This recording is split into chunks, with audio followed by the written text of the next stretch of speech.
Welcome to my channel. और आज जो है हम नेक्स्ट चैप्टर शुरू करेंगे जिसका नाम है application of spectroscopy to simple organic molecules. ये चैप्टर 7 है आपका। और इससे पहले मैं जो हूँ एरोमेटिक और पॉलीन्यूक्लियर एरोमेटिक हाइड्रोकार्बन्स और हेट्रोन्यूक्लियर एरोमेटिक हाइड्रोकार्बन्स डिस्कस कर चुका हूँ। और मैंने जो है रिएक्टिव मिथाइलिन कंपाउंड्स भी करा दिया है। और जो है ऑर्गेनोमेटालिक्स के भी 4-5 लेक्चर बचे हैं, बाकी वो भी ऑलमोस्ट कंप्लीट है। और अभी हम शुरू करेंगे स्पेक्ट्रोस्कोपी। तो देखो ये चैप्टर थोड़ा भारी है, भारी इन द सेंस थोड़ा डिफ़िकल्ट होता है क्योंकि इसमें टर्मिनोलॉजी बहुत सी हैं और जो वैल्यूज़ हैं, डेटा है, वो बहुत ज़्यादा याद करना होता है, तभी जाके चैप्टर जो है आपको समझ आएगा। तो ये इसका पार्ट 1 है।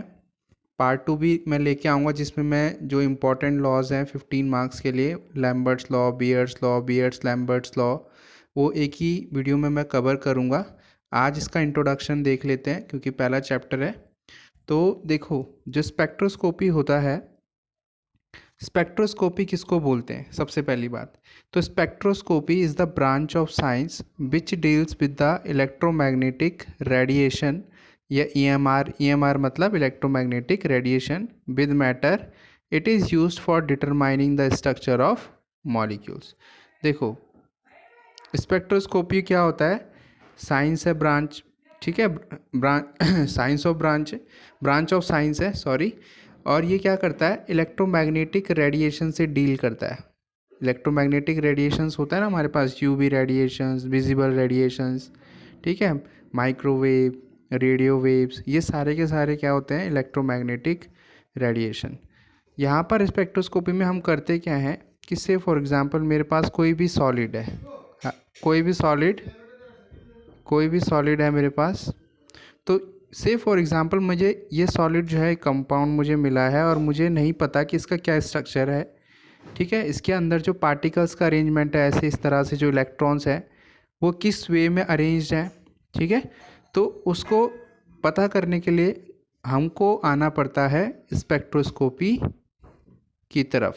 अगर हमें पता करना है कि ये स्ट्रक्चर है क्या इसका, तो हमें किससे पता करना पड़ेगा? स्पेक्ट्रोस्कोपी।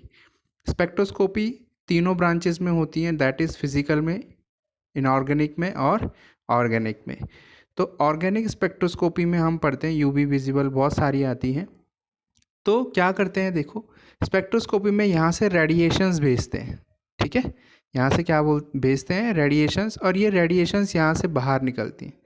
फिर ये रेडिएशंस लगी होती हैं डिटेक्टर पे, एक डिटेक्टर होता है, वहाँ पर सारी स्टडीज़ होती हैं, वहाँ पे पता चलता है क्या इसका स्ट्रक्चर है, कैसा पार्टिकल्स का अरेंजमेंट है, ठीक है। तो यहाँ पर होता क्या है कि it is used for determining the structure of molecules. जितने भी मॉलिक्यूल्स आपके पास होते हैं, जैसे आपका डायमंड है, डायमंड इज़ अ सॉलिड, तो उसको कैसे पता करा होगा कि डायमंड जो है सॉलिड है? उसके अंदर इस तरह के कार्बन कार्बन कार्बन सारे एटम्स जो होते हैं कार्बन होते हैं। तो with the help of spectroscopy, right. तो बस यही चीज़ें जो होती हैं स्पेक्ट्रोस्कोपी में। अब यहाँ पर जो है हमारे पास टाइप्स ऑफ स्पेक्ट्रोस्कोपी कौन कौन सी हैं वो हम देखते हैं। सबसे पहला है UV visible, ultra violet visible, ये हम अभी एक पढ़ेंगे, यही हमारे सिलेबस में जो हमको पढ़ना है, ठीक है। फिर दूसरा है इंफ्रारेड या फिर आईआर स्पेक्ट्रोस्कोपी, इंफ्रारेड को आईआर भी बोलते हैं। और तीसरी है माइक्रोवेव और रोटेशनल स्पेक्ट्रोस्कोपी, है ना। और चौथी है nuclear magnetic resonance NMR spectroscopy. और फिफ्थ है इलेक्ट्रॉनिक रेजोनेंस इलेक्ट्रोस्कोपी या ईएसआर स्पेक्ट्रोस्कोपी। तो यहाँ पर हमारे पास ये बेसिक है, अभी इतना ज़्यादा नहीं है यूवी विजिबल, बाकी ये सब डिटेल्स में आपको एमएससी में पढ़ना है जब आप मास्टर्स करोगे। तो हमारे पास जो इस बार सिलेबस में है एचएनबी के, वो है यूवी विजिबल स्पेक्ट्रोस्कोपी, राइट। तो अब हम डिस्कस करते हैं कि यूवी विजिबल स्पेक्ट्रोस्कोपी होता क्या है। तो देखो, यूवी विजिबल स्पेक्ट्रोस्कोपी में क्या होता है कि देखो जो यूवी है, यूवी रीजन हमारा इलेक्ट्रोमैग्नेटिक रेडिएशंस में किस रीजन में पड़ता है, उसकी जो रेंज होती है वो होती है 200 नैनोमीटर से 400 नैनोमीटर। ये पढ़ते हो ना आप BGYOR, GYOR, ये पढ़ते हो ना, इसको आप स्पेक्ट्रम बोलते हो। इसमें बहुत सारी लाइटें आती हैं, बहुत सारे रेडिएशंस आते हैं। तो यूवी रीजन भी इसी में ही आता है, इसमें आता है। ठीक है, तो होता क्या है देखो, तो इस यूवी रीजन कौन से, इसकी जो वेवलेंथ की रेंज होती है वो होती है 200 नैनोमीटर से लेके 400 नैनोमीटर, याद रखना है। ठीक है, इलेक्ट्रोमैग्नेटिक रेडिएशन, जो इलेक्ट्रोमैग्नेटिक रेडिएशन स्पेक्ट्रम जो होता है वहाँ पे यूवी रीजन की जो रेंज होती है वेवलेंथ की, वो होती है 200 नैनोमीटर से 400 नैनोमीटर। और जो भी मान लो कोई एग्जांपल, मेरे पास एक सैंपल है, मुझे इसका स्टडी करना है स्पेक्ट्रोस्कोपी, तो यहाँ पर क्या होगा कि एक लाइट आएगी, यहाँ से लाइट आई, कुछ लाइट क्या होगी बाहर जाएगी, इसको बोलोगे आप ट्रांसमिटेड लाइट। कल अभी मैं लेके आऊँगा इस पर लैम्बर्ट्स लॉ सब लेके आऊँगा एक वीडियो में। तो ट्रांसमिटेड लाइट बोलते हैं इसको, आप बोलते हैं इंसिडेंट, इसको क्या बोलते हैं, इंसिडेंट लाइट। तो क्योंकि इंसिडेंट क्यों बोलेंगे इसको इंसिडेंट, क्योंकि इस सैंपल पे स्ट्राइक हम यहाँ से करा रहे हैं, यहाँ से रेडिएशंस भेज रहे हैं, यहाँ से तो बाहर आ रही है। तो होता क्या है देखो तो यहाँ पर क्या होता है कि जो रेंज होती है वो कहाँ से कहाँ होती है, 200 नैनोमीटर टू 400 नैनोमीटर। और फिर आगे लिखा है देखो, the UV region lies in 200 to 400 nanometre. ठीक है, electromagnetic radiation spectrum and the study of absorption of UV rays in this region is called UV spectroscopy. इस रीजन में जो भी लाइट एब्जॉर्ब होगी, जो भी सैंपल से ये लाइट एब्जॉर्ब होगी, इस रीजन में होगी, तो इस रीजन में जो भी लाइट रे एब्जॉर्ब होगी उसको हम क्या बोलेंगे, यूवी स्पेक्ट्रोस्कोपी। क्योंकि ये जो 200 नैनोमीटर टू 400 नैनोमीटर का जो रीजन है वो किस में पड़ता है, यूवी रीजन में पड़ता है। तो इसमें जो भी लाइट की स्टडी होगी उसको हम क्या बोलेंगे, जो भी रेडिएशंस इसमें हम स्टडी करेंगे उसको हम बोलेंगे यूवी स्पेक्ट्रोस्कोपी। राइट, अब देखो यहाँ पे विजिबल टर्म भी आ रहा है, यूवी की तो हमने बात कर ली है। तो द विजिबल रीजन की जो वेवलेंथ होती है वो होती है 400 नैनोमीटर टू 800 नैनोमीटर। याद रखेंगे, इसका जस्ट दुगना कर दो। ठीक है, 200 का दुगना भी मतलब इसका दुगना कर दो, 400 का कितना होता है, 800। And the study of absorption in this region is called visible spectroscopy. तो क्योंकि सिंसियर रीजन क्या है विजिबल रीजन में, विजिबल रीजन देखो जो हमें दिखाई दे रही हैं आसपास चीज़ें, जो भी अगर आपको कोई दिख रहा है, पेड़ अगर आपको दिख रहे हैं, ट्रीज आप देख पा रहे हो, तो वो विजिबल रीजन में जो लाइट है वो विजिबल रीजन से आ रही है। ठीक है, तो इसको हम बोलते हैं क्या, क्योंकि ये विजिबल रीजन में है तो इसलिए इसको बोलते हैं विजिबल स्पेक्ट्रोस्कोपी।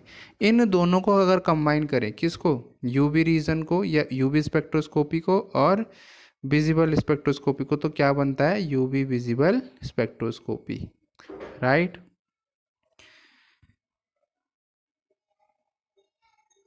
अब यहाँ पर क्या होता है देखो, electronic transitions are handled by the same instrument, therefore study of absorption from 200 to 800 nanometre is collectively called UV visible spectroscopy. जैसे मैंने बोला देखो, एक मेरे पास जो भी इंस्ट्रूमेंट होता है ना, मेरे पास ये स्पेक्ट्रोमीटर बोलते हैं, अभी मैं आगे पढ़ाऊँगा आपको इसमें।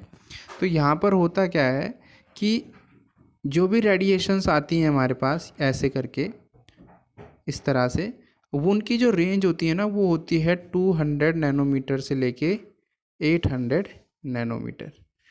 और 200 से 400 किसका था, यूवी का था। और 400 टू 800 किसका था, विजिबल का था। तो इन दोनों को हम क्या करते हैं फिर कंबाइनली एक ही स्पेक्ट्रोमीटर में पढ़ते हैं, कंबाइन पढ़ते हैं इनको, क्योंकि जो भी रेंज, जो भी रेडिएशंस आएंगी वो इन दोनों के बीच में होगी। ठीक है, यूवी और विजिबल रीजन के बीच में होगी, तो इसलिए जो है इनको क्या बोलते हैं, कंबाइन करके क्या बोलते हैं, यूवी विजिबल स्पेक्ट्रोस्कोपी।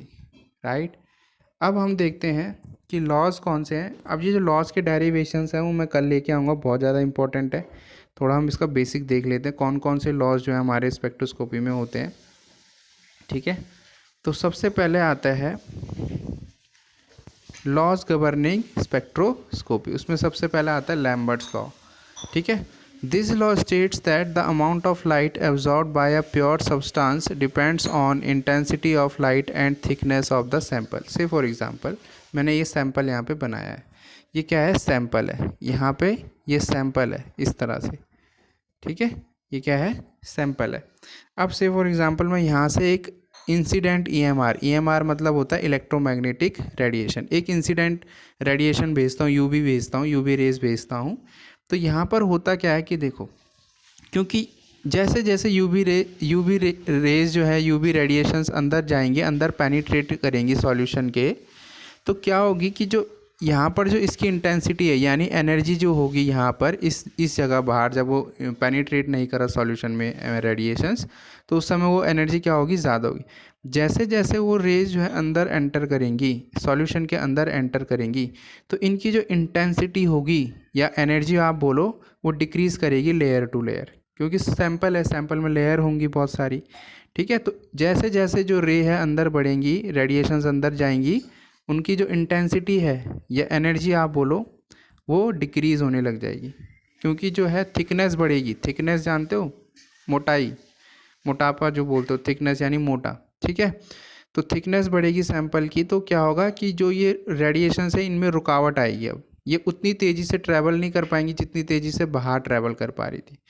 तो अब से फॉर एग्ज़ाम्पल मैंने यहाँ से इंसिडेंट लाइट भेजी 100%, कितनी भेजी, 100%। जो मैंने लाइट स्ट्राइक कराई, ये जो रेडिएशन स्ट्राइक कराई मैंने, सॉरी, मतलब रेडिएशंस ही, यहाँ पे लाइट का कोई लेना देना नहीं है, रेडिएशंस टू बी स्पेसिफिक।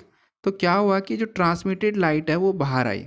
कुछ लाइट तो यहाँ अंदर रह गई होंगी, कुछ लाइट उसने बाहर फेंक दी। मान लो ये 95% रह गई, मतलब 100% पहले थी जब हमने स्ट्राइक कराई। बाहर जो लाइट निकली, बाहर सॉरी रेडिएशन जो निकली, वो कितनी रह गई, 95%। इसका मतलब 5% क्या हुआ, 5% इस सॉल्यूशन या इस सैंपल ने एब्जॉर्व कर लिया, उसको अपने आप में क्या कर लिया, एब्जॉर्व कर लिया। ठीक है, तो लैम्बर्ट्स लॉ क्या बोलता है कि अगर आप क्या करो, जो भी लाइट एब्जॉर्व करेगा कोई भी सैंपल, वो डिपेंड करेगा, वो किस पे डिपेंड करेगा कि इसकी जो जो आप रेडिएशन छोड़ रहे हो, रेडिएशन स्ट्राइक करा रहे हो इस सैंपल पे, उसकी इंटेंसिटी या एनर्जी कितनी है। ठीक है, जितनी ज़्यादा एनर्जी होगी उतना ही ज़्यादा जो है क्या होगा, इस लाइट का जो अमाउंट है वो ये सॉल्यूशन एब्जॉर्व करेगा, ये सैंपल एब्जॉर्व करेगा। दूसरा डिपेंड करता है इसकी थिकनेस कितनी है, इस सैंपल की थिकनेस कितनी है। थिकनेस अगर ज़्यादा है तो जो लाइट एब्जॉर्व है वो क्या होगा, ज़्यादा होगा, है ना, क्योंकि ज़्यादा मतलब डेंस सॉल्यूशन होगा तो ज़्यादा एब्जॉर्व लाइट करेगा। कम डेंस सॉल्यूशन होगा, जैसे पानी का हो गया सिर्फ, तो वो कुछ भी लाइट एब्जॉर्व नहीं करेगा, लाइट सीधा स्ट्राइक करेगी, उससे पास होके फिर बाहर निकल जाएगी। ठीक है, तो ये बात ध्यान रखना। अब देखते हैं मैथमेटिकल, इसको मैं डिराइव कराऊंगा अभी। ठीक है, तो mathematical form of Lambert's law क्या है, देखो ये है minus d I directly, d I over d t directly proportional to I. I क्या है, intensity of light, intensity of light. ठीक है, और d I over d t क्या है, देखो यहाँ पे मैं पहले डिस्कस कर लेता हूँ। जब डायरेक्टली प्रोपोर्शनल का साइन हटता है तो ये के आता है, के होता है कांस्टेंट। ठीक है, आई क्या है, इंटेंसिटी ऑफ इंसिडेंट लाइट, मतलब मैंने ये जो सैंपल रखा है, मैं जो यहाँ पे ये लाइट छोड़ रहा हूँ, रेडिएशन छोड़ रहा हूँ ना, वो है आई, उसकी जो इंटेंसिटी है वो आई है। टी है थिकनेस, इस सॉल्यूशन जो ये सैंपल है इसकी थिकनेस, कितना इसका थिकनेस है। के है प्रोपोर्शनलिटी कांस्टेंट, जब हटता है डायरेक्टली प्रोपोर्शनल हटता है तो एक कांस्टेंट आता है। और जो ये डी आई है वो है डिक्रीज इन इंटेंसिटी, ये डी आई क्या कर रहा है, डिक्रीज इन इंटेंसिटी। इंटेंसिटी का मतलब समझ रहे हो, ये मेरे पास सैंपल है, मैंने यहाँ से लाइट भेजी, यहाँ से कुछ बाहर आई, तो जो ये लाइट है ना अंदर ट्रैवल तो करेगी ये, लेकिन इसमें क्या होगा, इसकी जो स्पीड है वो डिक्रीज़ हो जाएगी, इसकी जो एनर्जी वो डिक्रीज़ हो जाएगी, क्योंकि अंदर अब ये सॉल्यूशन डेंस है, समझ रहे हो। और डी टी क्या है, ये जो डी टी है ये क्या है, मान लो से फॉर एग्जांपल मैंने जो है अपना ऑब्जर्वेशन यहाँ तक लिया, इतनी इतनी इसकी थिकनेस ली, तो इसको मैं डी टी से रिप्रेजेंट करूँगा। डी टी क्या होता है, स्मॉल थिकनेस, ये पूरा तो टी होगा ना, पूरी टी मतलब थिकनेस। तो इसका अगर मैं छोटा सा पार्ट कंसिडर करूँ, इसका मैं, ये सैंपल है मेरे पास, मैं यहाँ से यहाँ ये पूरा डी टी टी मानता हूँ, तो यहाँ से यहाँ छोटा सा, अगर मुझे छोटी स्मॉल लेंथ लेनी है, स्मॉल थिकनेस लेनी, तो उसको मैं क्या बोलूँगा, डी टी। तो अब इसका क्या होता है, देखो जो इसका मैथमेटिकल फॉर्मूला होता है D I over d T. D I मतलब क्या है, डिक्रीज इन इंटेंसिटी या एनर्जी ऑफ लाइट। ठीक है, decrease in intensity of light. D t क्या है, स्मॉल थिकनेस। क्या है? Small thickness. तो किसके डायरेक्टली प्रोपोर्शनल होंगे? ये इंटेंसिटी, जो लाइट आप स्ट्राइक करा रहे हो, जितनी ज़्यादा एनर्जी की ये लाइट होगी उतनी ज़्यादा ये क्या होगी? सैंपल में एब्जॉर्ब होगी, उतनी जल्दी ये अंदर पेनिट्रेट करेगी। अब एक बात और है यहाँ पे कि ये माइनस क्या शो कर रहा है? सबसे सबसे बड़ा तो यही है कि ये माइनस शो क्या कर रहा है? माइनस ये शो कर रहा है कि जो ये लाइट आपने आई इंटेंसिटी की भेजी ना, मान लो अभी मैंने जस्ट डिस्कस किया था कि ये मान लो एक सैंपल है आप पे, आपने एक लाइट भेजी, ये 100 थी पहले, बाद में जब ये बाहर निकली तो ये 95 रह गई।